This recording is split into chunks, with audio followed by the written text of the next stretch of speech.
എള്ളുണ്ട ഉണ്ടാക്കാം. അതിനുവേണ്ടി ഇത് 1 കപ്പ് എള്ളുണ്ട്. ഇതാണെങ്കിൽ കഴുകി ഒരു 3 തവണ കഴുകിയിട്ട് ഊറ്റി വെച്ചിരുന്ന 10 മിനിറ്റായി ഊറ്റി വെച്ചിട്ട് ഇത് ഇതിലിടാം. ഒന്ന് വറുത്തെടുക്കാം. ചെറിയ തീയിലിട്ട് ഒന്ന് എള്ള പൊട്ടുന്നവരെ വറുത്തെടുക്കണം. ഇതിപ്പം ചെറിയ തീയിൽ ഒരു 10 മിനിറ്റായി പൊട്ടാൻ തുടങ്ങി. ഇനി ഇത് ഓഫാക്കാം. ഓഫാക്കി ഒരു പാത്രത്തിലോട്ട് മാറ്റാം.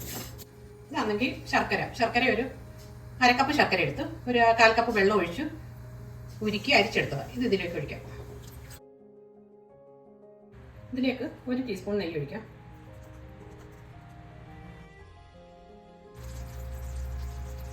ഒരു നൂൽ പരുവായി. ഇനി ഒരു കുറച്ച് നേരം കൂടെ ഒന്ന് കിടക്കട്ടെ. ഇനി എള്ളിടാം.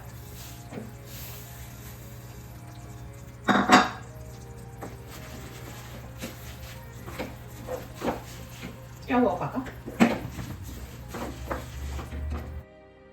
ഇനി ഇതൊന്ന് ചെറുതായിട്ടൊന്ന് തണുത്തിട്ട് ഊരിട്ടാം. എള്ളുണ്ടാക്കാം.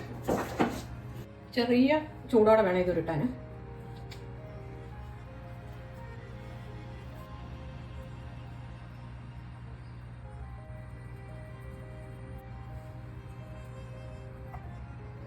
ഇതെല്ലാം ഉരുട്ടിയെടുത്ത്